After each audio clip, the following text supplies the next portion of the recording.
Então, boa noite. Nós vamos falar hoje sobre neoclassicismo, romantismo e impressionismo. Logo de cara, nessa primeira figura, a gente tem duas caricaturas que são bem típicas da época e que depois a gente detalha. E o maravilhoso castelo de Neuschwanstein, que fica em Füssen, na Alemanha, construído pelo rei louco Ludovico II, que a coisa que ele mais gostava eram as óperas de Wagner. Nós vamos falar sobre Wagner, pelo menos, durante a exposição. Esse castelo tem a forma dos castelos típicos medievais da Alemanha. Um lugar maravilhoso. Pode seguir, Wagner.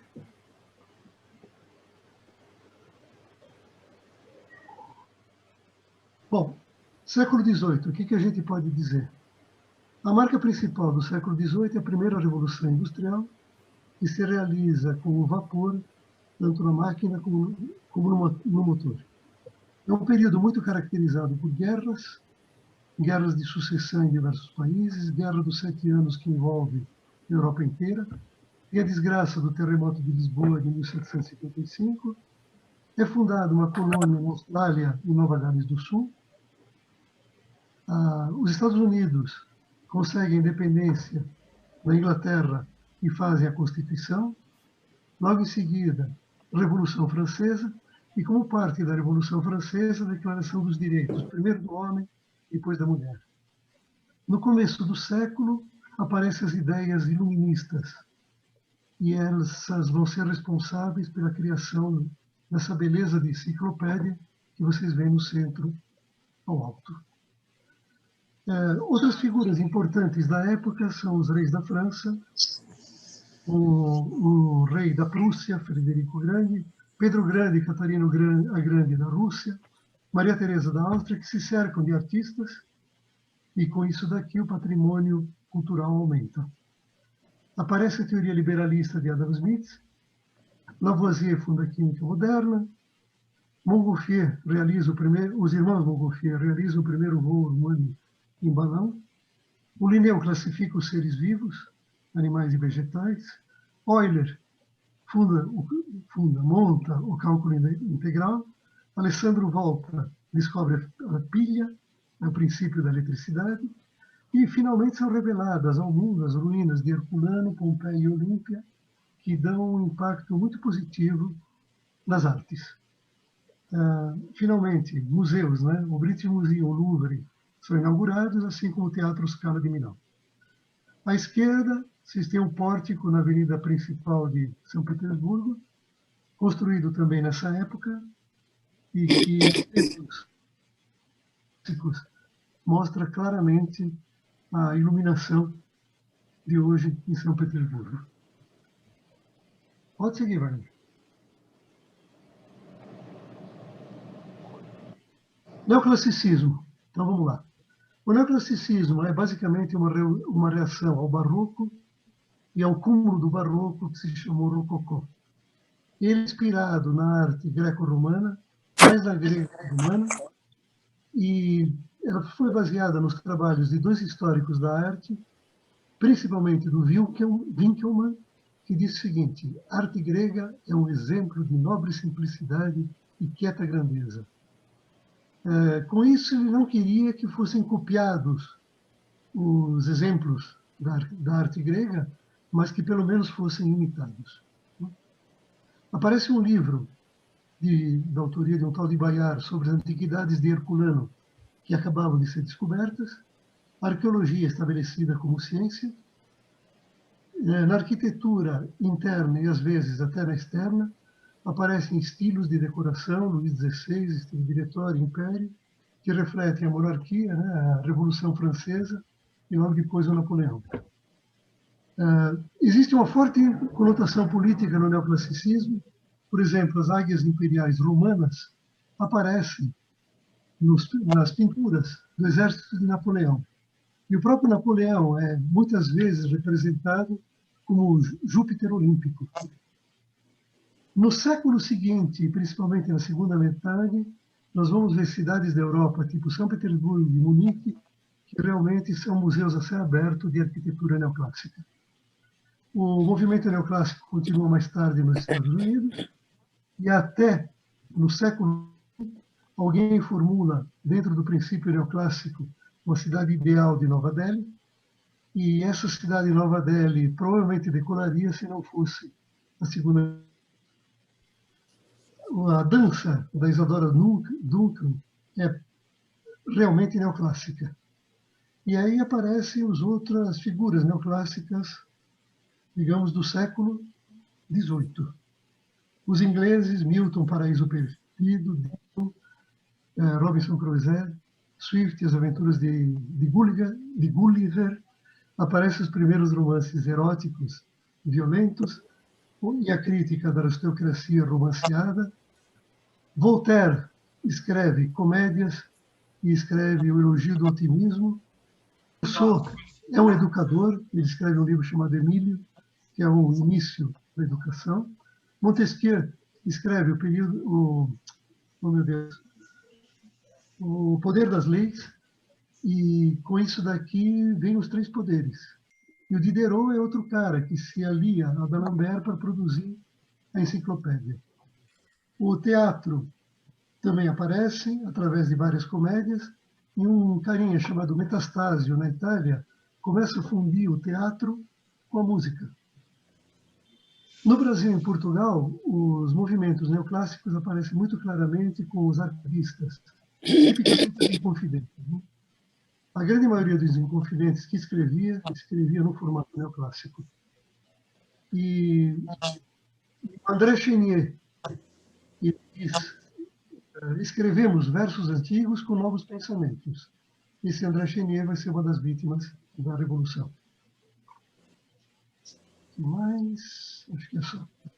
Bom, do ponto de vista geral, o arcadismo e o formalismo e o racionalismo aparecem como técnicas do neoclassicismo. São técnicas muito apuradas, muito exatas, muito geométricas, principalmente na arquitetura, né? E na escultura é perseguido o ideal de Fídias. Fídias, aquele famoso cara grego do Partenon, né? Também é uma preferência em termos de metais, dos materiais, perdão, pelo mármore branco. O mármore branco também vai ser usado bastante na arquitetura. E na arquitetura, um detalhe que, além do racionalismo exagerado e da geometria exagerada, também aparece, é o conforto das mansões e a intimidade das mansões é bastante valorizada. Pode seguir, Wagner.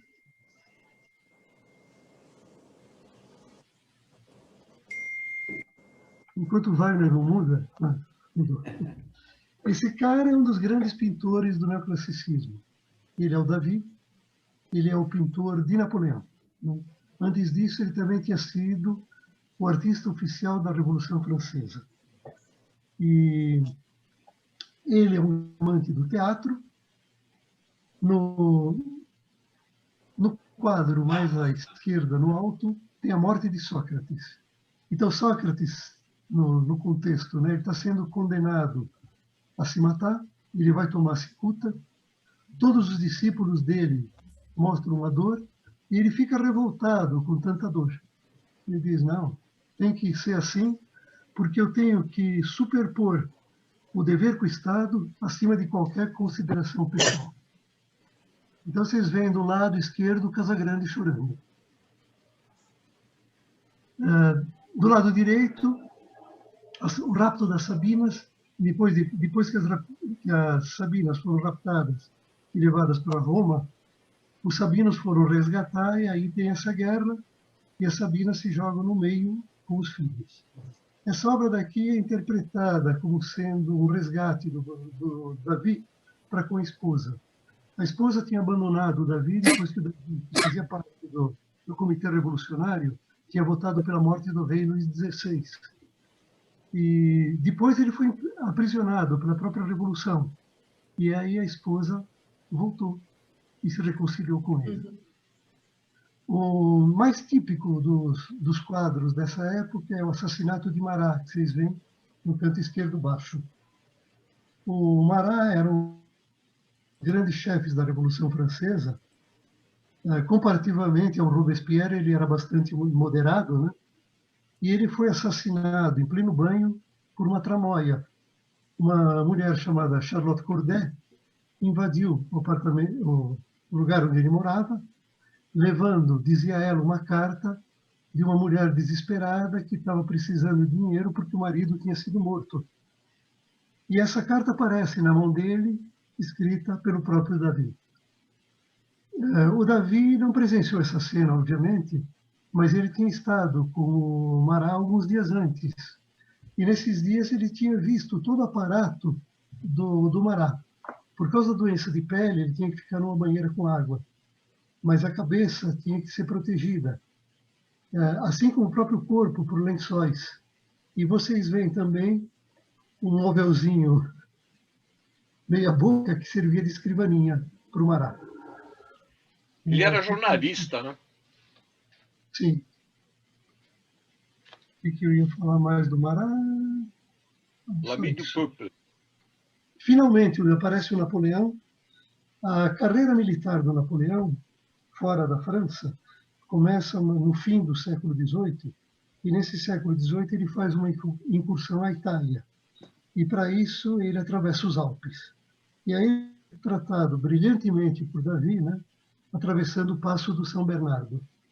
A única coisa que não é verdade em toda essa história, né, quer dizer, o Napoleão cruzando calmo sobre um fogoso corcel, é que, na verdade, ele subiu no lombo de uma mula. Ok, próximo. Bom, outro cara famoso é o Dominique. Eu falo Ingres, que eu fui educado num lugar onde o IN se pronuncia N, tá? Então, quem fala Ingres, me perdoe. Esse cara tinha vários hobbies.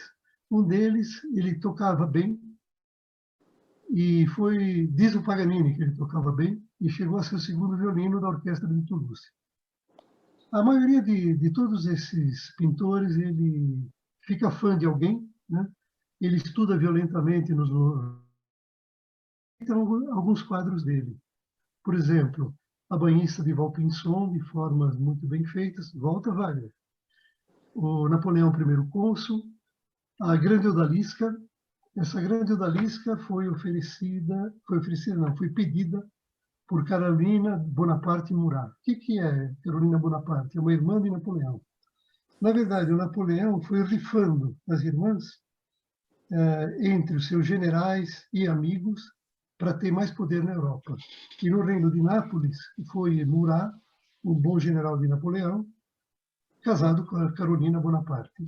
A Odalisca não representa a Carolina Bonaparte, ao contrário de outras irmãs que foram retratadas por outros artistas. De qualquer maneira, há uma grande semelhança entre esse quadro e os quadros de Rafael. Logo embaixo à direita está o Rogério resgatando a Angélica. Essa história aparece como parte de um livro Orlando Furioso, um livro do Renascimento, de um tal de Ludovico Ariosto, né? E o Rogério, montando um hipógrafo, resgata a Angélica, que está acorrentada. Para aumentar a dramaticidade da situação, o Ingres ele mostrou o pescoço numa posição totalmente distorcida, que seria irreal. Mas, enfim, aconteceu.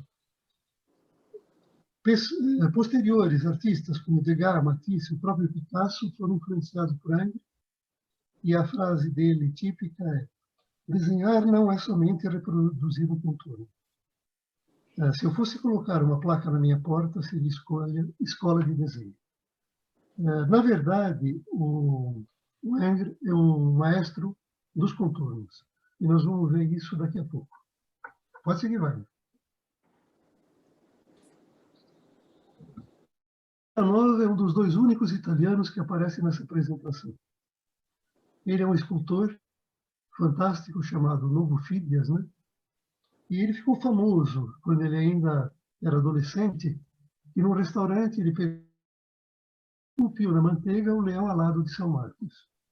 Isso começou a fazer a fama dele, e a partir daí ele foi adiante, sendo reconhecido por toda a Europa. E, na verdade, ele estava muito revoltado com a saída das obras de arte italianas levadas para a França, com as invasões napoleônicas. Mas, ainda assim, ele prestou serviços para Maria Luísa, segunda esposa de Napoleão, que aparece embaixo à esquerda, disfarçada de Concórdia, né? E ofereceu também as Três Graças para Josefina, depois que ela já tinha separado do próprio Napoleão. Esse detalhe das Três Graças para Josefina mostra claramente qual era o estilo do Canova. Ele esboçava modelos de tamanho natural em argila, revestia com uma camada de gesso. Aí ele marcava os pontos-chave, não sei se vocês veem, pequenas, sei lá, pequenas fissuras na argila no desenho mais à direita. Esses são os pontos-chave para colocação do mármore. E aí, toda a equipe dele, que trabalhava com ele desde o começo, montava o mármore, sendo que ele dava o retoque final. Essa era a sistemática do Canova. Pode seguir, vai. Ah, desculpa, volta. Fica aí. A Paulina Borghese, que aparece vencedora, embaixo à esquerda, ela é outra irmã do Napoleão. Essa foi retratada como ela realmente era. Ok, pode seguir. Um contemporâneo e rival do Canova foi o dinamarquês Thorvaldsen, que ficou famoso na terra natal, mas também prestou serviços, inclusive, para os papas.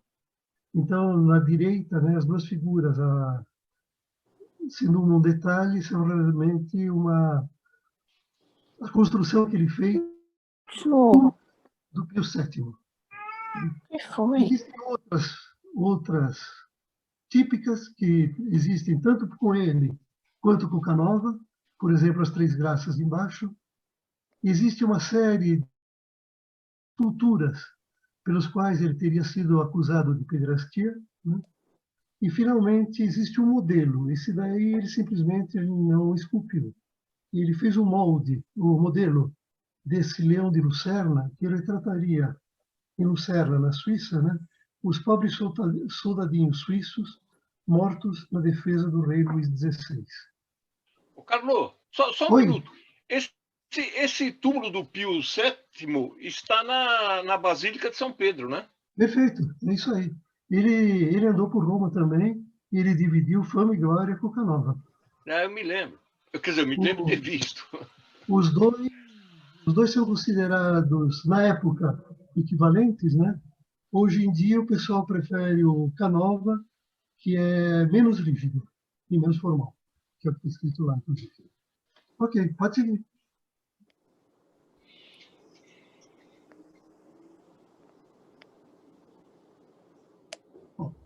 Aí aparece um arquiteto, Ledoux. Esse Ledoux, ele já era famoso quando ele fez a sua Saline Royale. Essa Saline Royale fica na França, mais ou menos perto de Besançon, né? E seria uma espécie de cidade modelo, que na verdade é uma modelo. É uma fábrica modelo contendo dois anéis elípticos.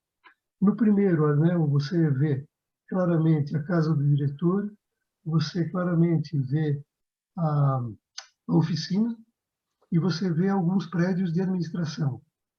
E atrás existem moradias, existe o mercado, existe até um cemitério.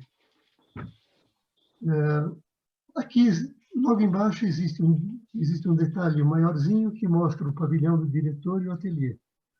E se vocês pegarem a segunda janela à esquerda do ateliê, ela, o que parece ser uma segunda janela, é o que tem no canto inferior direito. E dá uma ideia de como é que era o trabalho das mãos calejadas pelo sol, que era trazido das proximidades. Não, volta. O nosso amigo Ledoux também fez uma série de barreiras. Isso significa que Paris foi revestida de um cinturão alfandegário de 22 quilômetros, 22 a 24 quilômetros, e existiam barreiras onde o que vinha de fora, que podia ser vinho, que podia ser até prostituição, podia ser armas, pagava taxas para entrar. E sobraram dessas quase 50 construções, umas 4, sendo que a mais bonita, que sobrevive até hoje, é aquela que está no canto inferior esquerdo. Chama Barrière de la Villette.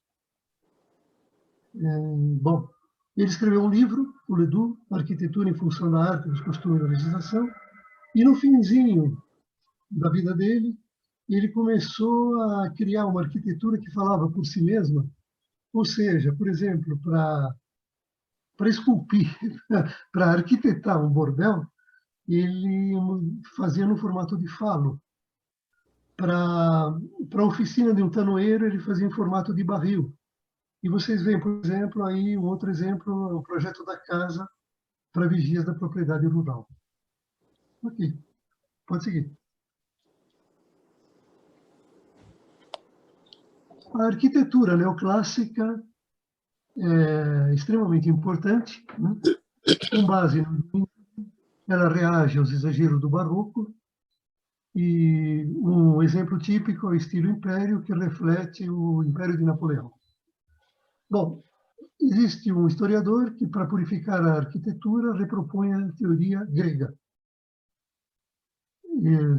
A França adere bastante ao retorno da arte grega, a Inglaterra já prefere o retorno à arte romana. E, em cima desse padrão, existe bastante crítica e exercida muita criatividade com relação, principalmente, ao interior. O importante na arquitetura neoclássica é a descoberta de Pompeia e Herculano, que, embora não sejam descobertas grandes obras lá, ela cria um frisson geral, né? E com isso daqui a clássica se desenvolve. O urbanismo também começa a se desenvolver violentamente, principalmente em função de decoro e higiene, as cidades são redesenhadas. Certos imperadores, eles criam, eles importam artistas, né? Catarina II, acho que o Efim já tinha comentado que o Pedro II tinha importado Bartolomeu Rastrelli. A Catarina II também traz um monte de italianos, né? E com um deles, ele reproduz exatamente na Ermitage as lojas de Rafael no Vaticano. O Luís XV monta para sua amante, Madame de Pompadour, o Pequeno Trianon em Versailles. A Pompadour não chega a usufruir, ela morre, aí o palácio fica para Madame de Barry, e em seguida, o Luís XVI, a Maria Antonieta se instala lá para cuidar dos seus jardins, dos seus amantes. E com isso ela acrescenta mais doses de popularidade a que ela já tinha, porque nem os nobres vão visitá-la aí. Em um determinado momento, talvez os nobres pudessem ter intercedido por ela. Finalmente, à direita, a Catedral de Kazan fica em São Petersburgo, e ela homenageia o general Kutuzov. Esse general Kutuzov, ele participa da guerra que Napoleão empreendeu à Rússia em 1812. Então, em 1812, Napoleão invade a Rússia. E o Kutuzov é o grande general russo que, num determinado momento, enfrenta. Ele sempre foge, mas num determinado momento ele enfrenta na Batalha de Borodino. E nessa Batalha de Borodino, os russos perderam, mas, como diria Dilma, ganharam, porque conseguiram frear o Napoleão, que, apesar disso, continuou andando até Moscou. E aí os russos incendiaram Moscou. E aí chamaram o segundo general, o general Inverno, para dar conta do Napoleão. Aí, finalmente, o Napoleão se retira, o Kutuzov vai atrás, intercepta Napoleão na ponte de Berezina, e essa é uma grande vitória dos russos, e a primeira enorme derrota do Napoleão em terra. Do qual a França já tinha sido derrotada pela Inglaterra 2 vezes. O general Kutuzov sofreu muito durante esse tempo, morreu logo em seguida e está enterrado na Catedral de Kazan. Ok, Wagner, segue.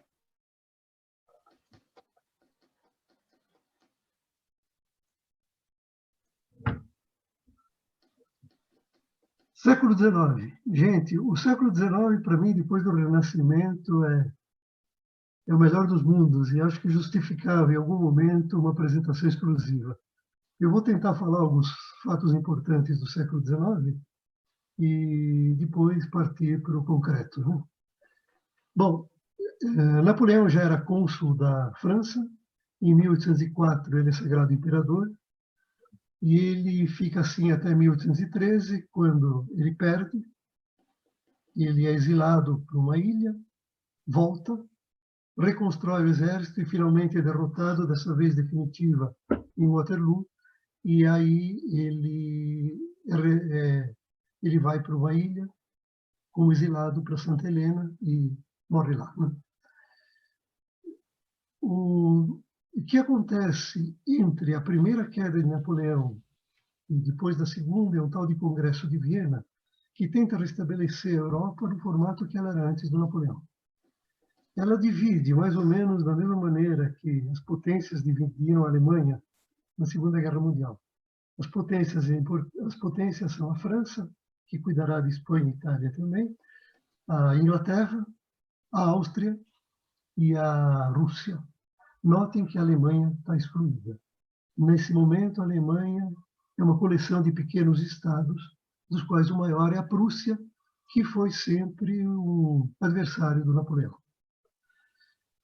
Entre 1808 e 1833, existe independência das colônias latino-americanas, algumas pacíficas, algumas marcadas por guerras violentas.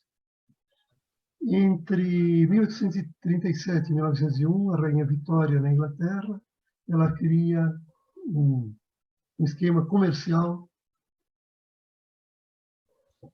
Entre 1848 e 66, existem 3 guerras de independência da Itália, que visam conquistar terrenos, principalmente da Áustria, uma vez que o resto é conquistado mais ou menos na submissão pacífica. Então, a Itália de 1866 já tem um formato muito parecido com a Itália de hoje, né? E sua capital já é Florença. A primeira capital foi Turim, em 65 foi Florença, em 71 será Roma. Em 1861 a 65 temos a Guerra de Sucessão dos Estados Unidos, os estados do norte favoráveis à abolição da escravidão, os estados do sul, o contrário. Em 1864 e 70, Brasil, Argentina e Uruguai se unem contra o inimigo comum, Paraguai. Uma característica importante que dá uma ideia do progresso do século é exatamente as expos. Então, existem expos famosas em Londres, Nova York, Filadélfia, Paris, que mostram todo o desenvolvimento em várias áreas. Por exemplo, transportes, por exemplo, comunicações, e assim por diante. A Torre Eiffel foi exposta na Feira de Paris de 1889. Entre 1880 e 1892 existe uma guerra entre os colonos holandeses e os ingleses na África do Sul. E em 1894 ocorre o caso Dreyfus. Resumindo, Dreyfus é um judeu francês acusado de colaboração com os alemães. E isso nunca foi provado, pelo contrário. Mas ele foi aprisionado e, apesar do esforço de toda uma elite intelectual, ele só foi libertado muitos anos mais tarde e morreu praticamente disso. É um caso de fake news. Na época, também no século XIX, aparece um monte de revoluções, um monte de movimentos secretos, o mais importante dos carbonários, e alguns movimentos feministas. Todo o Império Otomano, quer dizer, dos turcos, né, que dominava a Europa Oriental, esfarela esse Império Otomano, e o que dá o pontapé, um dos pontapés iniciais, é a própria Grécia. A Itália unificada, a gente já falou, a Alemanha também se unifica, e ela fica um país de enorme poder militar, e com poucos anos de unificada, ela já dá uma surra na França. a escravidão é abolida, mas, em compensação, ocorre um novo tipo de escravidão, que seria a colonização europeia na Ásia e na África. Nesse mesmo século, a imigração em massa começa, ocorre a segunda revolução industrial, que vai dar origem a todas as expos, né, e mais coisas, e a maioria dos países que se liberta, ele muda rapidamente para a república. A França fica na dúvida, então ela fica flutuando entre monarquia e república diversas vezes. O século XIX também é um século muito interessante porque aparece um monte de teorias filosóficas. Marxismo, idealismo, existencialismo, pessimismo do Schopenhauer, a teoria do super-homem de Nietzsche, e Freud começam os trabalhos de psicanálise. Outros fatos que acontecem, Champollion, que fazia parte da exposição de Napoleão de cifras e hieróglifos, aparecem os primeiros grandes jornais, o Figaro, o Observatório Romano, o Darwin elabora a teoria da evolução, o alfabeto Braille aparece, telégrafo, fotografia, telefone, lâmpada, selo, fósforos, metrô, motor a diesel, canal de Suez, Estátua da Liberdade, eletricidade, dinamite, Pasteur faz a pasteurização do leite, são isoladas. Em função dos esforços da enfermeira Florence Nightingale, fundada a Cruz Vermelha. Trens parrudos, luxuosos acontecem, Oriente Express, por exemplo, e a própria Transiberiana. Nesse século, as primeiras expedições às vizinhanças dos polos, e o futebol, o basquete, o Comitê Olímpico Internacional, os Jogos Olímpicos também são desse século. Embaixo, uma pintura impressionista do Camille Pissarro, que eu podei, não estou falando nada do Pissarro, vou esperar a apresentação de janeiro ou mais adiante, né? E que reflete um dos boulevards de Paris. Esse boulevard vai da ópera principal, né? Da ópera Garnier até a ópera cômica. Fica mais ou menos a meio do caminho entre o Louvre e Montmartre. Okay? Pode seguir, vai. Bom, romantismo. Então, o romantismo é uma característica de fim do século XVIII, né? E a ideia é explorar o infinito, a necessidade de explorar o infinito. Então, vai haver uma teorização do absoluto, do infinito da realidade, que muitas vezes coincide com a natureza, e que deixa o homem meio desesperado. E isso se identifica no titanismo. Os titãs, né, na mitologia grega, eles foram presos. E eles tentaram voltar, sabendo que não iam voltar. Ou seja, o romantismo é o típico de pessoas desesperadas, sabendo que não vão sair do desespero. Porém, nesse desespero, esse desespero gera prazer. E esse medo, essa falta de controle se torna belo. Da mesma maneira, no romantismo, o sujeito vai além da realidade. Ele vai se refugiar no próprio interior ou vai num outro tempo, num outro espaço. E, finalmente, existe ironia no romantismo, que quando o homem se dá conta da própria limitação e tira uma dela, como Sócrates tirava quando era confrontado por seus opositores. Bom, em termos de temas característicos do romantismo, existe a negação do iluminismo. Então, nós vamos começar a entrar no irracional, nos sentimentos, nas loucuras, nos sonhos. Vamos fugir da realidade, então nós vamos realmente entrar no Sehnsucht, né? O indivíduo é valorizado, cada um tem suas próprias perturbações, ele reflete a si mesmo, e quando ele se grupa, essa individualidade forma o nacionalismo. E aí, dentro desse nacionalismo, vai buscar coisas antigas, principalmente obras medievais gregas e todo o folclore. O homem retorna à religiosidade e espiritualidade que tinha sido condenada, de certa maneira, pelo iluminismo, e busca na fé e retorna ao uso de práticas mágicas e ocultas e, às vezes, até sem querer, acaba fazendo descobertas científicas maravilhosas. O homem recupera a visão que ele está numa constante mudança e, assim, ele começa a estudar moedas, a escrita, a linguagem, as antiguidades.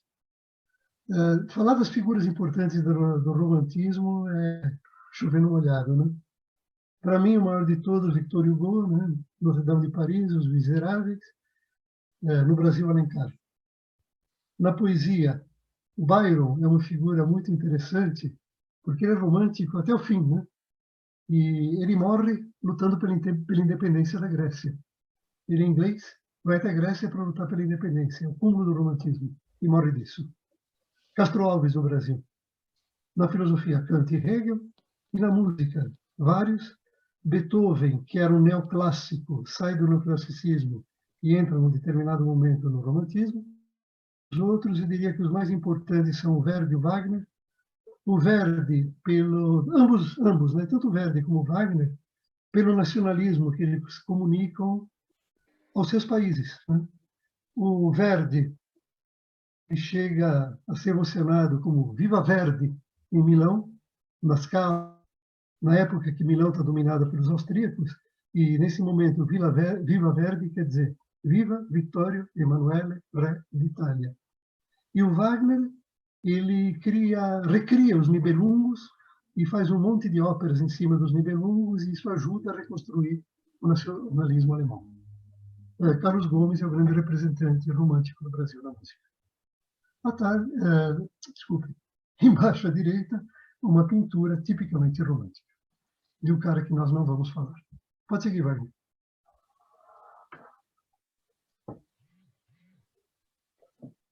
Romantismo, Jericó. O Jericó, ele morreu jovem, aos 33 anos. Ele é considerado amoral, antissocial, desesperado, maldito na época, né?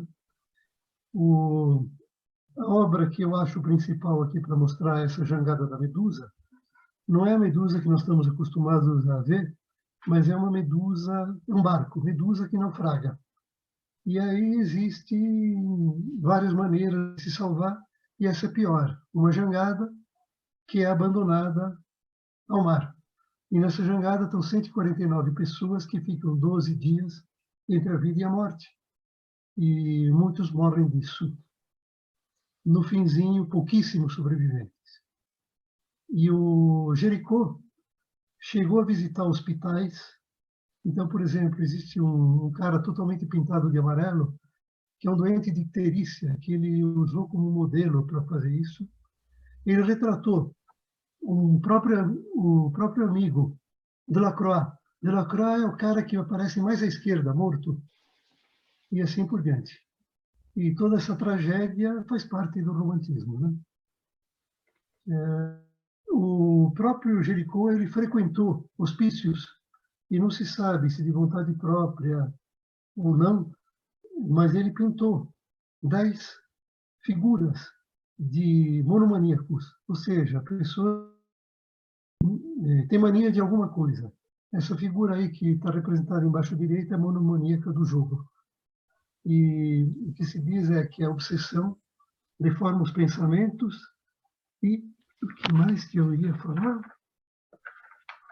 E torna a vida dramática. Ok. Pode seguir, Wagner. O próximo é Delacroix. Delacroix é romântico, né? E ele está sendo visto nessa figurinha do meio, empunhando um pincel e combatendo com Ingres, que está empunhando um lápis. O Ingres é neoclássico, vamos lembrar. E os dois estão na frente do Instituto de Paris, que o Delacroix queria entrar e o Ingres bloqueou. A primeira tentativa de entrada do Delacroix foi em 1828. Ele só conseguiu entrar uns 30 anos mais tarde. Bom, o Delacroix é obsessionado pela cor, tonalidades intensas, cenas dramáticas.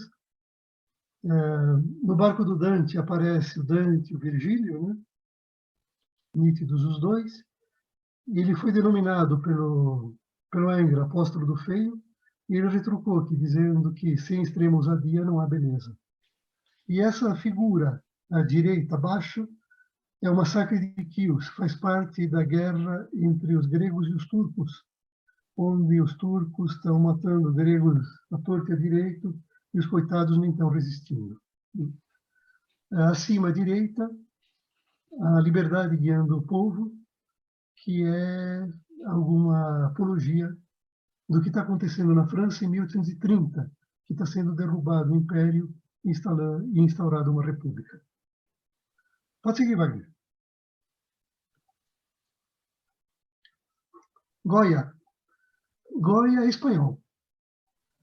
Ele tem uma característica interessante, que ele umedecia os pincéis com a boca. À esquerda aparecem os fuzilamentos de 3 de maio de 1808. E em 2 de maio de 1808, a Espanha se revoltou contra a invasão feita pelas tropas napoleônicas.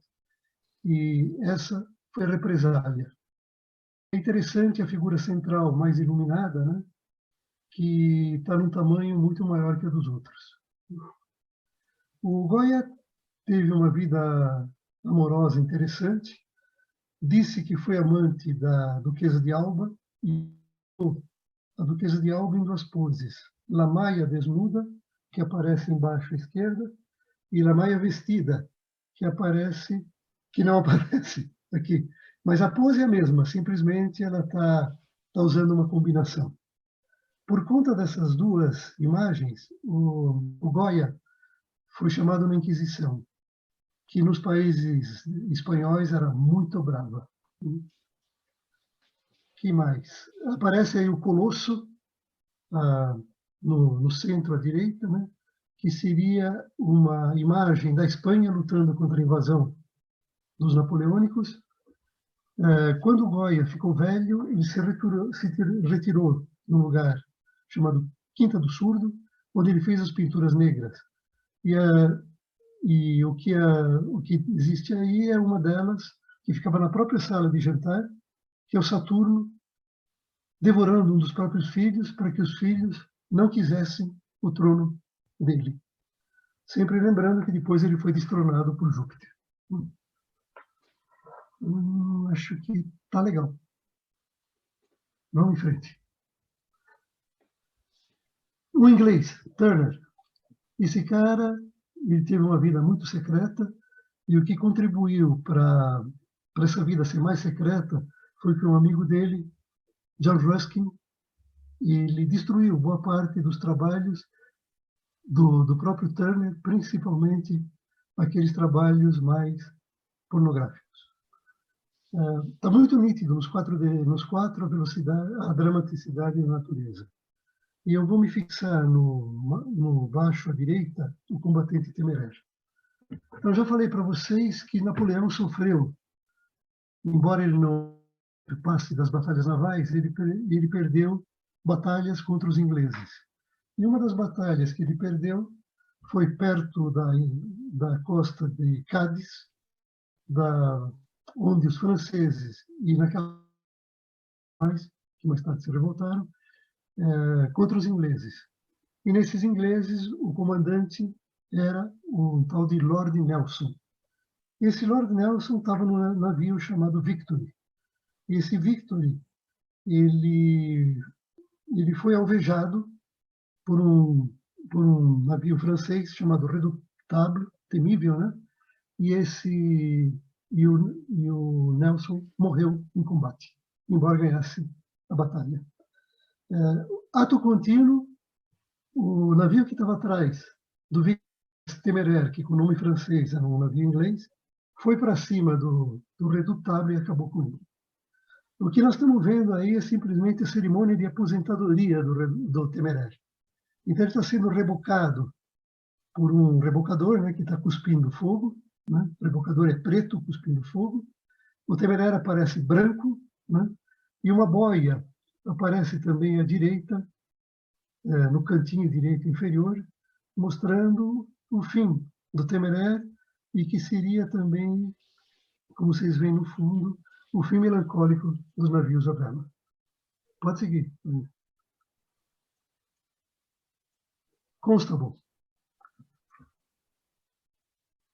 O Constable, ele ficou famoso nesse primeiro, à esquerda, alto, carroça com feno, e a partir daí ele começou a pintar um monte de paisagens, né? Muitas vezes relacionando a paisagem com o homem, né?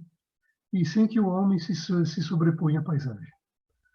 Eu diria que o mais típico seria o da direita, baixa, onde ele pinta nuvens, que é um motivo recorrente na pintura dele, né? E onde fica claro a pintura como ciência a ser curtida, como investigação das leis da natureza. Nos esboços, esse Constable, ele registrava a hora, a direção e a força do vento. Nesse quadro baixo à direita, isso fica muito claro. Ok, pode seguir, vai. Gente, estou tentando ocupar no máximo 1h30. Outro pintor romântico famoso francês é o Camille Corot. Ele chegou a ser elogiado de outras épocas, tipo Baudelaire, que é um escritor, e tipo Pissarro, que é um pintor impressionista. E o maior elogio veio do próprio Monet, que ele disse: só há um grande mestre, Corot. Dentro dele, depois dele, nós não somos nada. Esse cara não seria provavelmente um impressionista, se não fossem dois senões. O primeiro senão é que ele usa o preto. Os impressionistas tentaram abolir a tinta preta. E a segunda característica dele, que não o recomenda como impressionista, é que ele não produz ao ar livre, como a grande maioria.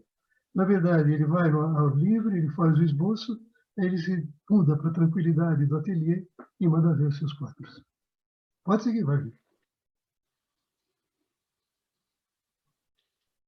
No Brasil, Debré e Vitor Meirelles. Os três à esquerda se referem ao Debré, os 4 à direita ao Meirelles. O Debré veio da França como parte da missão artística encomendada por Dojos.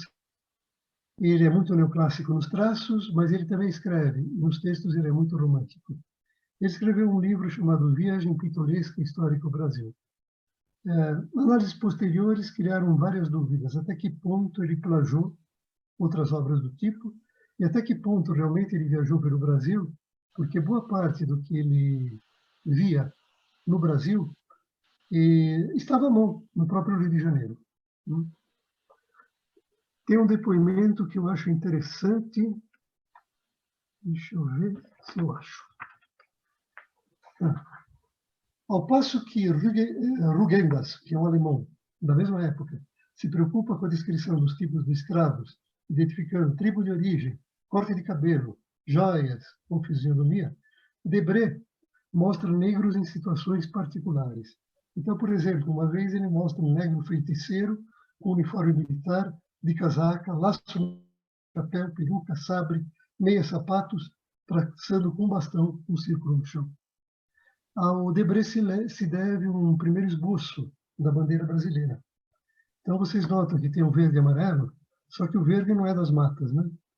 O verde é da casa dos Bragança.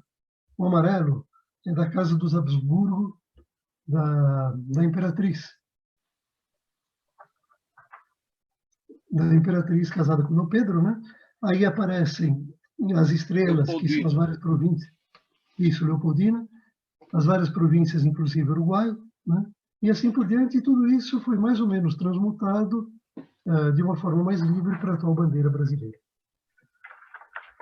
Eu tive que escolher entre o Vitor Meirelles e o Pedro Américo. Os dois são contemporâneos e rivais. E eles fatiaram realmente a produção, né? Por exemplo, enquanto o Meirelles pintou a Batalha de Guararapes embaixo à direita, o Pedro Américo pintou a Batalha do Havaí na Guerra do Paraguai. Essa é a primeira missa. Eu falei embaixo à direita. A primeira missa é no alto à direita, né? Isso. E no alto à direita, a primeira missa, que é uma fiel reconstituição da carta de Pero Vaz de Caminho, inclusive o Índio Velho.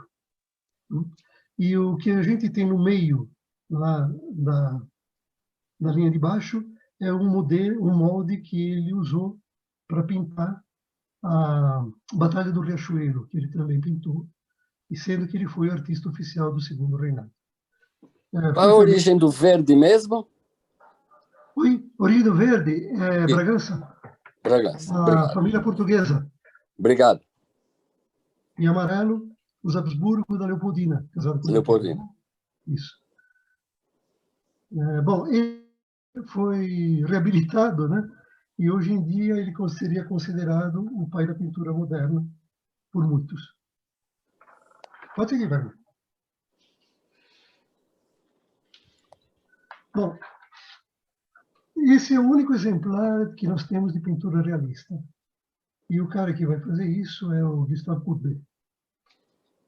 O realismo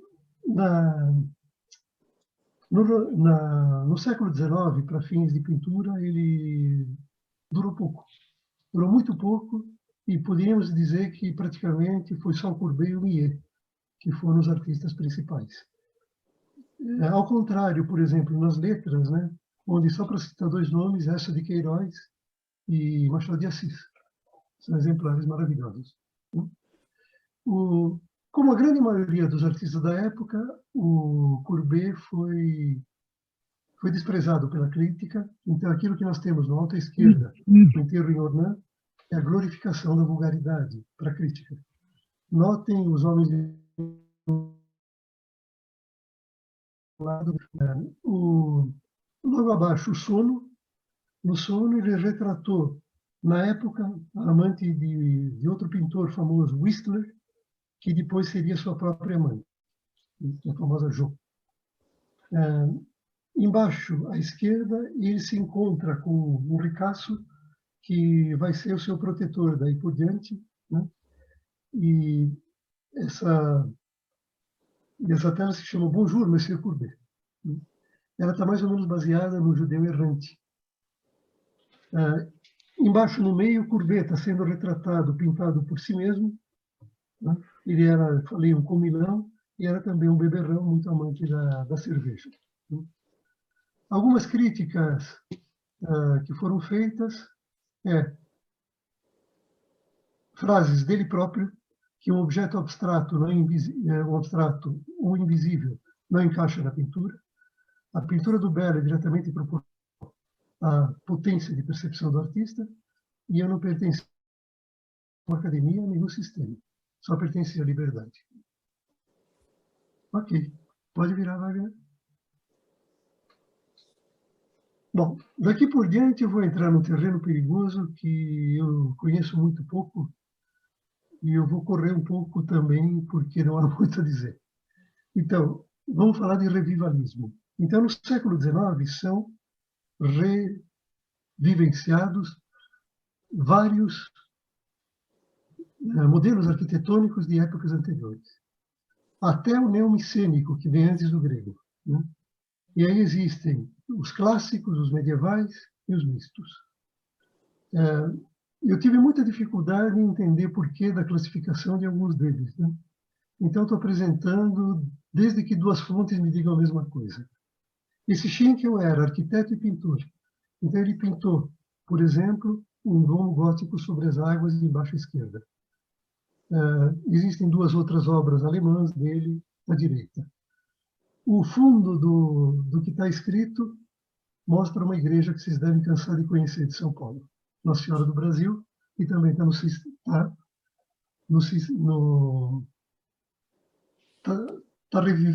revivalizada, né? Pode seguir, Wagner. O arquiteto importante do período é Viollet-le-Duc, que, em geral, ele cuida de restauração de lugares, tipo Notre Dame, que nós vimos no Gótico, tipo Mont Saint-Michel, tipo a cidade com 3 muralhas de Carcassonne, tipo a Basílica de Vézelay, de onde partiam os peregrinos, e esse castelo de Pierrefonds, ele viu a construção original, que já estava totalmente deteriorada, e reconstruiu a partir do zero. Ele foi muito criticado por John Ruskin, que é o grande crítico inglês da época, porque ele restaurava de acordo com o estilo da época, ao contrário de Ruskin, que defendia um purismo maior. Pode seguir.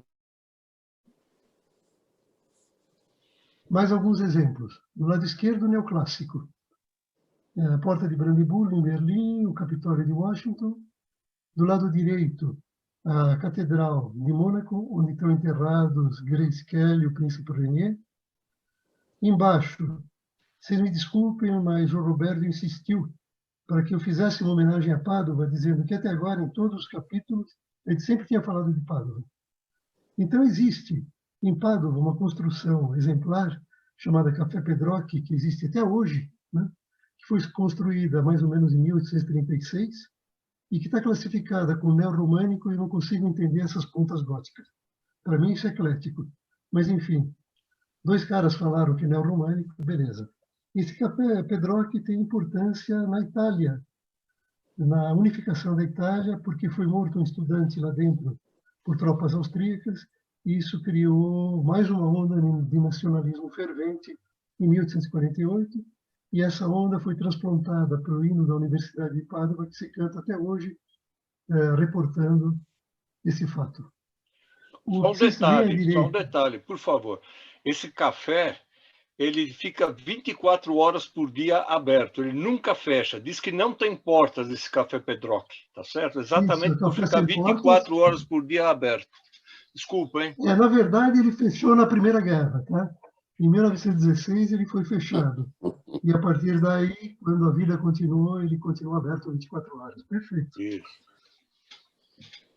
Do lado direito, vocês têm um estilo pesadão, né? Tipicamente alemão, os alemães me perdoem, é o Politécnico de Karlsruhe, que está construído no estilo de arco redondo, que é muito visível, né?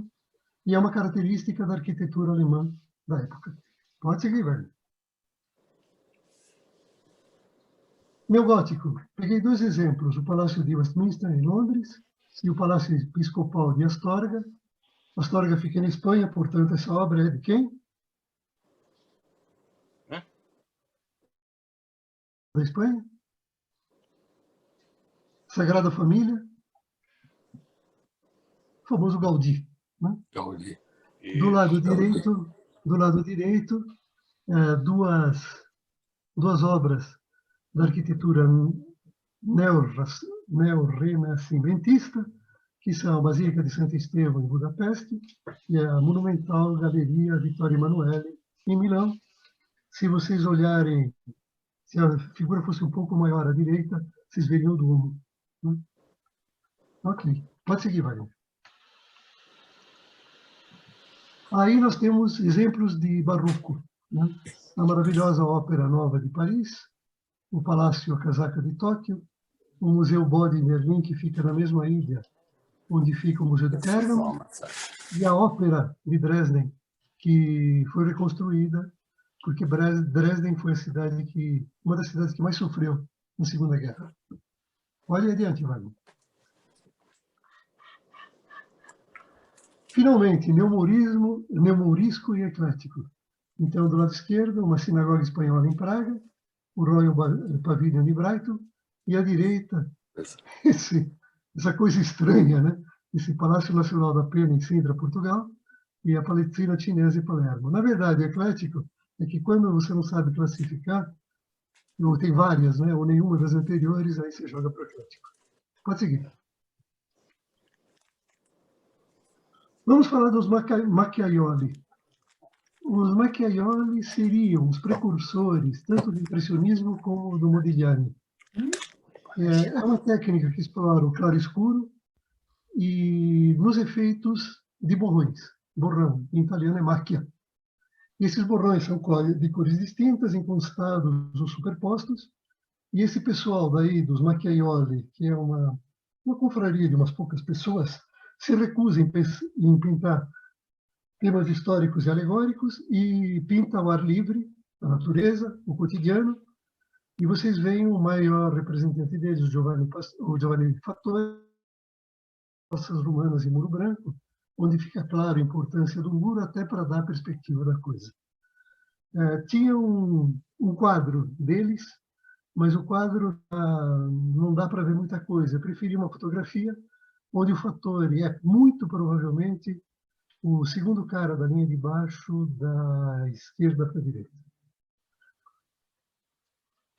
O que eles têm de interessante é a vinculação ideológica ao Risorgimento. O Risorgimento seria aquele movimento na Itália de ressurgir, ou seja, a Itália para os italianos. Os caras, no fundo, eles pintam e participam de atividades relativas ao Risorgimento. Pode seguir, Wagner. Finalmente, impressionistas. Ele aproveita algumas premissas do romantismo e do realismo, que são tanto o histórico como o religioso profano ficam em pé de igualdade, o sujeito não vem tanto ao caso, a pintura de paisagens é redescoberta, o artista pode ser rebelde às convenções, eu não tenho mais foco no desenho, como teriam os neoclássicos, mas tenho foco na cor, e eu quero externalizar as minhas emoções. O que ajuda bastante a vinda do impressionismo aparecem em Paris, que é o ponto central, cenas do cotidiano na arte chinesa e japonesa. O próprio Van Gogh vai ser referindo isso mais adiante. A invenção da máquina fotográfica. Um livro, não me lembro o autor, de leis de justaposição das cores. E, finalmente, a chance de você ter telas menores e poder carregar cavaletes pequenos de cor sem ter que montar a sua tinta a partir de pós de pigmento, o que permite a pintura ao ar livre. A paisagem deixa de ser um aditivo e encapsula as figuras. Então, a paisagem é importante. E a primeira manifestação oficial aparece no Ladar, em 1874. E onde é exposto esse quadro que vocês veem à direita, Impressão Sol Nascente, do Monet. E aí os críticos, para variar, caem matando. Quanta liberdade! Que arte mais confortável! Que porcaria! Né? Características do impressionismo, o contraste entre luz e sombra, cores vivas e fortes, a supressão do preto, na medida do possível, e muita sombra representada pelo azul, que nós veremos melhor com o Renoir. Você pode escolher para representar paisagens urbanas, paisagens naturais ou pessoas em movimento. Paisagens naturais seria típico do Monet, pessoas em movimento típico do Degas ou do Renoir. O Cézanne e o Van Gogh, eles se filiam ao impressionismo num determinado momento, mas o Seurat, ele inaugura o pontilhismo. O Cézanne vai para o lado do precursor do cubismo, e o Van Gogh é um precursor do impressionismo. Mais próximos do impressionismo na pintura estão o naturalismo na literatura. O cara principal é o Zola. O Zola fez grandes opúsculos em cima do caso, meu Deus do céu, Dreyfus, que nós falamos faz pouco. O Ravel e o Debussy na música são naturalistas, nitidamente. E um cara que ajudou muito a sobrevida do impressionismo, um poeta, Charles Baudelaire, que escreveu As Flores do Mal. É um poeta mais para simbolista que para naturalista, né? Mas ele foi muito amigo de todos eles e foi um crítico da pintura deles, um crítico positivo da pintura. Na figura abaixo, a gente vê quanto tempo cada um ficou impressionista, né? Tirando Basile, que morreu cedo, a gente poderia dizer que a pintura impressionista começa com Manet, atinge o seu máximo com Monet, que vai ficar impressionista, e termina com Cézanne, que sai do movimento perto de 1900. Pode seguir, Wagner.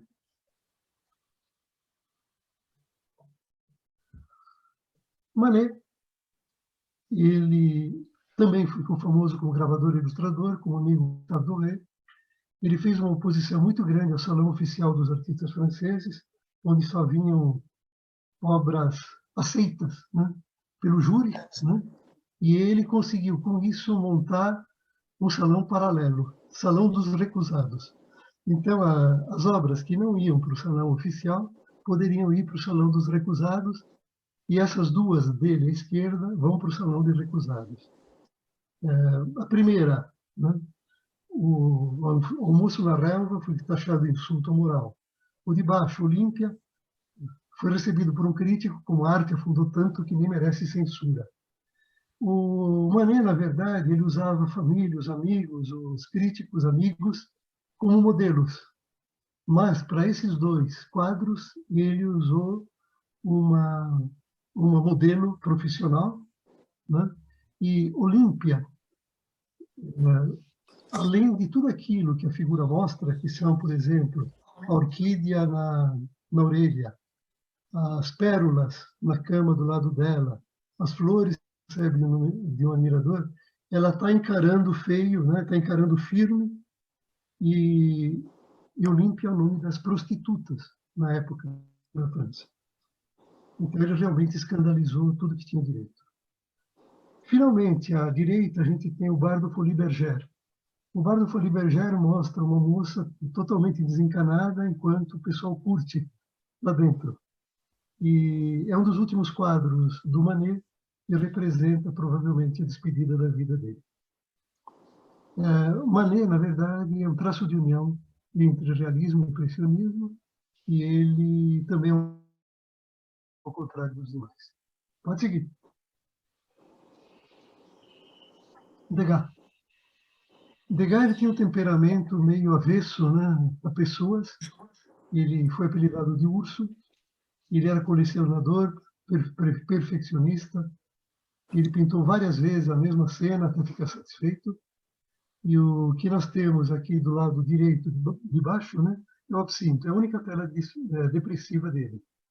Ele apresenta uma mulher tomando absinto, totalmente desconsolada, e do lado um homem distraído com alguma outra coisa. Do lado esquerdo tem aula de dança na antiga ópera, que depois ficou o ateliê dele.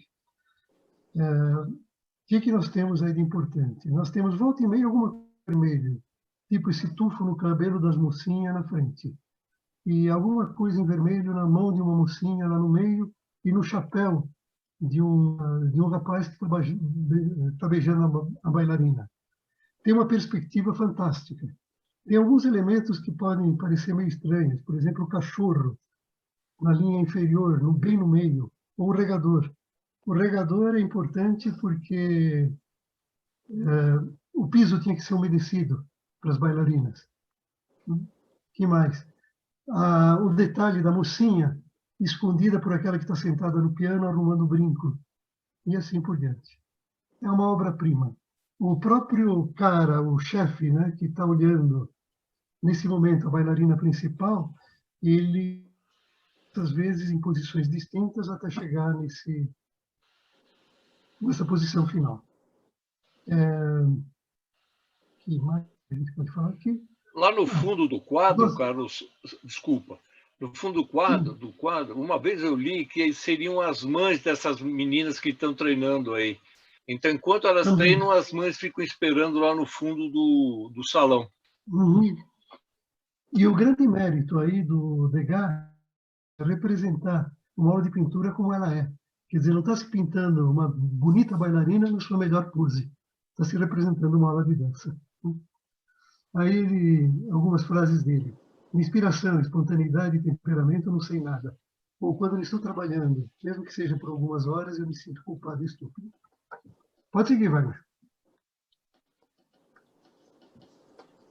Demorou, mas chegamos no Monet. Bom, eu estou mostrando aqui só 2 exemplos grandes do Monet, que, por sinal, é meu favorito, né?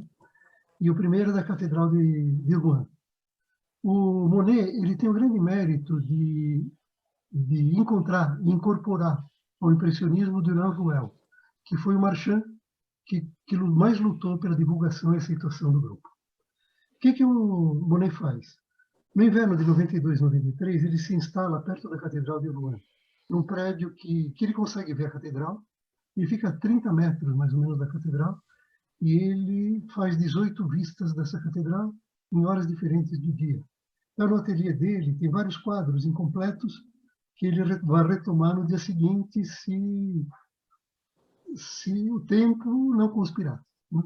Então, notem a catedral como seria vista na época, né? O esquema da catedral. Notem embaixo a visão que o Monet teria da catedral, né? E uma dessas 18 pinturas do Monet. O interessante do Monet é que ele sempre dilui, ou quase sempre dilui, o branco, com o branco, as tintas originais. E com isso daqui ele consegue criar grandes efeitos de luminosidade. Ao ponto dele mesmo exclamar, tudo se transforma, até mesmo a pedra. Pode seguir, Vânia.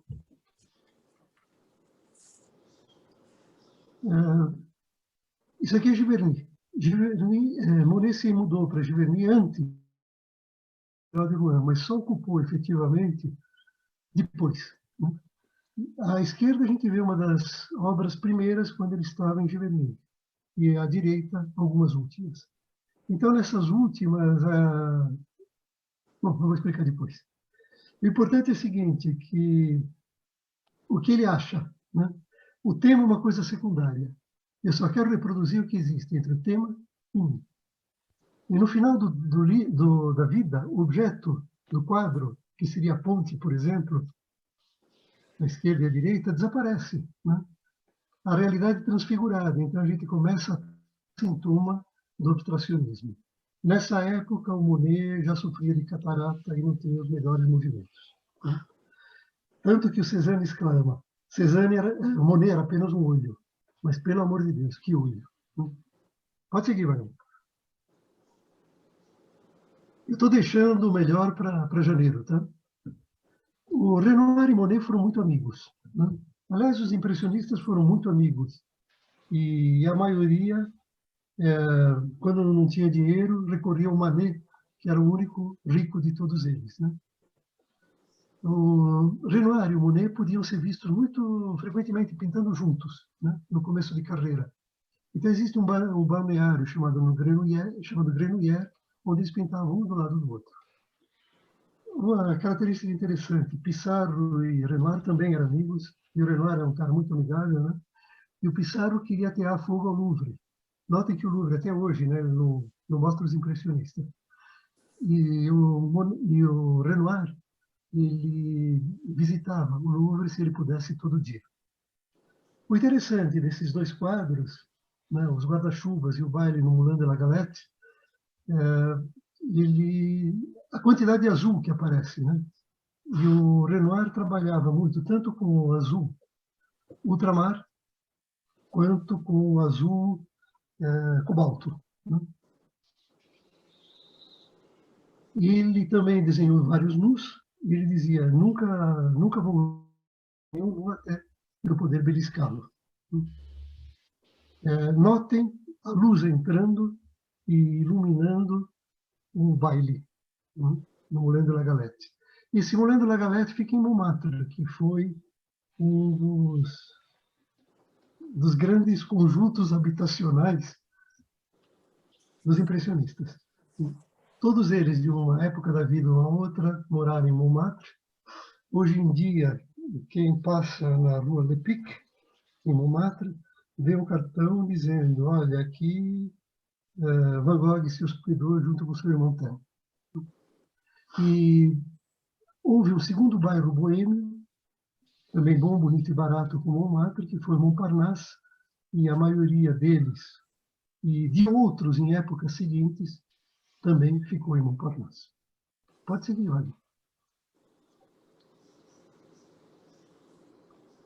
Aqui nós temos o Moço dos Remadores. Esse O Moço dos Remadores é uma obra-prima de Renoir, e eu escolhi porque ele mostra toda a alegria de viver do Renoir. Né? Tudo é real, né? E foi montado de acordo. Então, vocês veem identificados pelos números os vários grupos de pessoas que aparecem aí, incluindo o proprietário do estabelecimento, de camiseta à esquerda, o remador, de camiseta à direita, um jornalista em pé e conversando com a menina que conversa também com o remador, um mágico de cartola, no alto, mais ou menos no meio, de chapéu, o hipnotizador, e assim por diante, e barcos ao fundo. Essa cena foi realmente montada propositalmente pelo organizador, o Barão Barbier, inclusive os barcos. Ele pediu que os barcos passassem pelo Sena, que se vê ao fundo naquele momento. E a crítica melhor que esse quadro recebeu é que os impressionistas atingem o máximo de sua arte quando eles pintam os domingos na França. Próximo, Wagner. Esqueci de falar o seguinte, que muitas vezes o Renoir ele começava a pintar o quadro a partir de uma sombra azulada. Então ele escolhia o ponto onde tinha uma sombra azulada e isso guiava para representar o resto do quadro. Ok. Próximo. Impressionismo, ponto de interrogação. Rodin. Rodin é impressionista? Well. Algumas obras dele. Primeira, à esquerda, no alto, Victor Hugo no exílio, na Inglaterra. Segunda, uma obra inacabada, A Porta do Inferno de Dante, que tem 180 figuras, e uma dessas figuras deveria ter sido o Pensador. E depois foi ampliado, né? O Beijo, e embaixo Os Burgueses de Calais, que eu acho a obra talvez mais representativa do Rodin. Esses Burgueses de Calais, a história é a seguinte: guerra da França contra a Inglaterra ganha, e ela exige que seis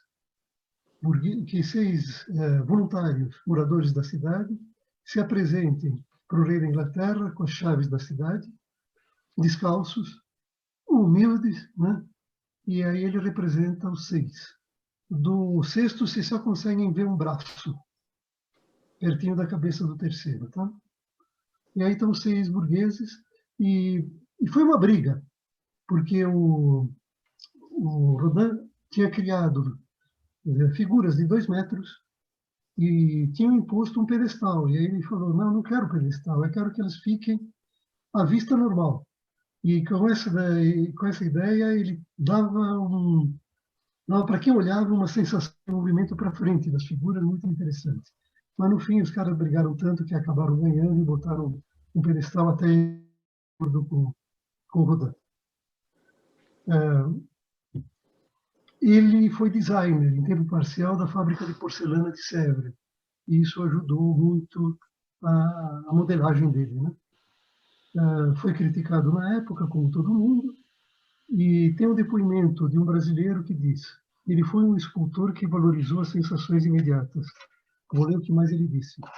É difícil julgar Rodin, porque suas obras mais significativas, como O Beijo, O Pensador, apresentam patéticas sugestões góticas, a luminosidade dos impressionistas e a sobriedade dos gregos.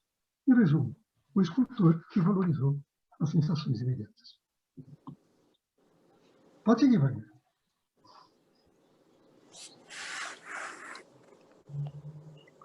Eis o segundo italiano. Esse cara realmente é um impressionista. Medardo Rosso. Ele foi escultor em cera, terracota, bronze, gesso. Ele foi fotógrafo e desenhista. E, por exemplo, nós vemos uma mulher deitada à vista de costas.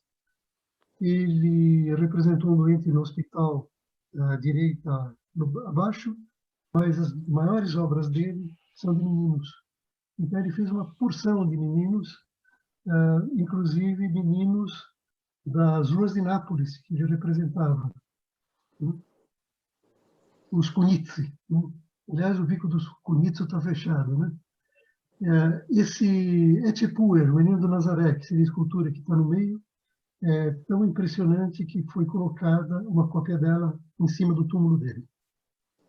Frases dele: na arte, o que mais me importa é fazer esquecer a matéria. A arte não se deve ligar à arquitetura, nem se prestar a embelezar um salão. Nem deve ser feita para agradar. E ele foi um inspirador do Gonzaguinha, naquela frase, né? Eu fico, como é que é? Eu fico com a pureza das respostas da criança das crianças, e a vida é bonita, é bonita, é bonita. Pode seguir, Wagner.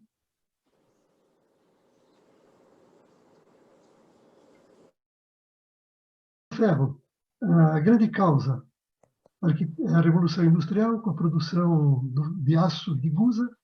Em geral, o ferro se presta para coberturas ou para alguns tipos de prédios que podem ser vazados, tipicamente pontes, ou para sustentar, por exemplo, vidros, como é o caso do Crystal Palace, que a gente vê embaixo à esquerda.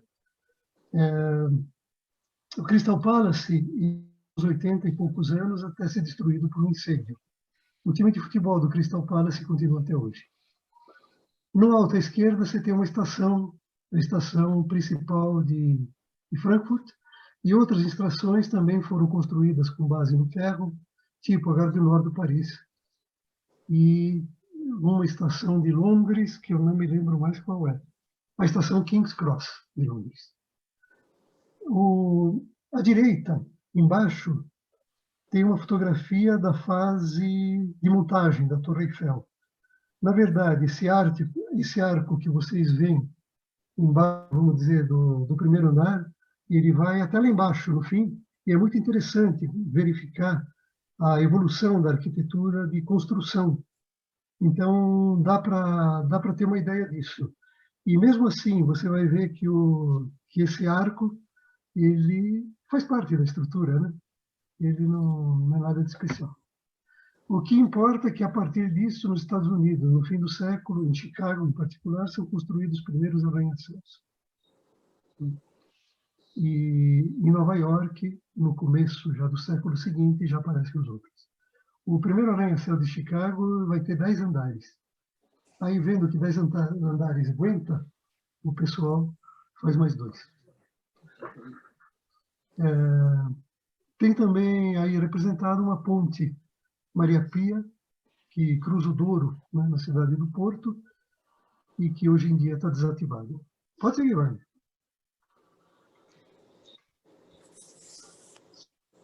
Nossa, com muito medo no coração, vou falar alguma coisa de urbanismo, né? E de novo é da Revolução Industrial, tanto para o bem como para o mal. Se por um lado existe uma explosão populacional grande em subúrbios não planejados, com todos os problemas, principalmente de higiene, aparecem novas estruturas, tipo esgotos, aquedutos, linhas de bonde e instrumentos de controle e planejamento do território. Aquela salina, né, de ar vicinal que nós vimos no neoclássico aparece nessa época com uma nova ideia, uma proposta de socialismo utópico de uma cidade ideal onde mora a classe proletária. O maior representante disso é o inglês Richard Owen, apesar que a cidade foi construída no estado de Indiana, nos Estados Unidos. E em 1857, Viena faz o seu ringue, arborizado em volta do centro medieval, e ela é seguida prontamente por Paris, por Londres e por até Florença. Em 1857, Ildefonso Cerdá cria o plano de expansão de Barcelona, quer dizer, uma série de ruas, né, que se cruzam formando tipicamente quadrados e volta e meia atravessados por algumas diagonais, sendo que uma diagonal é uma importante artéria de Barcelona até hoje. E, finalmente, já no Império de Napoleão III, Haussmann transforma Paris. Então, a cidade é reurbanizada e o exemplo mais emblemático dessa urbanização é em volta, as 8 avenidas que se cruzam em volta do Arco do Triunfo.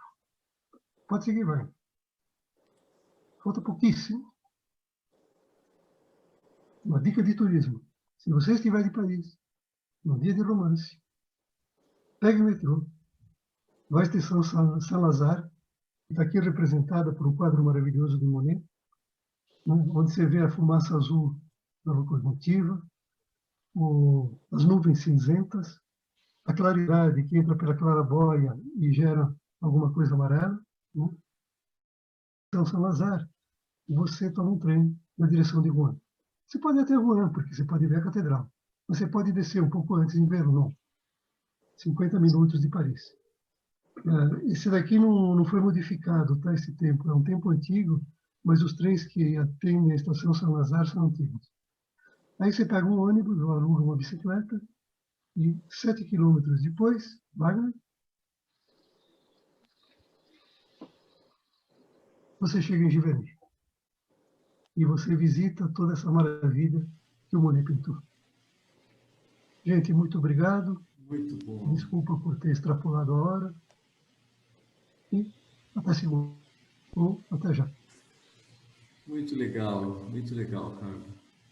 Muito bom, Carlos. Parabéns, hein? Parabéns. Espetacular. Espetacular. Muito bom. Parabéns. Obrigado. Ok. Bom, muito legal. Na semana que vem, nós vamos ter a Ana Grimaldi, né? Com a apresentação dela. Eu coloquei no grupo a programação até o final do ano, e a nossa ideia é terminar com o estudo do livro até o final desse ano, né? E no ano que vem, daí nós vamos começar a ver outros assuntos, mas em mais profundidade. Então, essa é a ideia, né? De ver em mais profundidade. Impressionista, né, Wagner? Sim. Inclusive os impressionistas, que eu só dei uma voada rápida por cima. Sim, expressionista aqui foi uma visão geral. A ideia é ter uma apresentação no ano que vem mais detalhada, só sobre os impressionistas, né? Então, essa é a ideia. Bom, pessoal, então, ficamos por aqui, né? E até a semana que vem, tá bom? Tchau, turma. Obrigado. Valeu, parabéns. Obrigado, parabéns. Muito legal. Excelente apresentação. Excelente. Parabéns. Muito bom. Obrigada. Obrigada, Carlos. Muito legal mesmo. Tá, obrigada.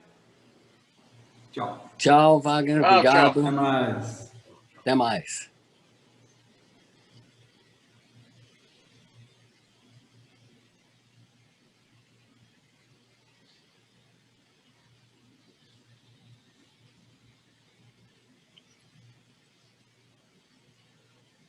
Tchau. Vou desligar.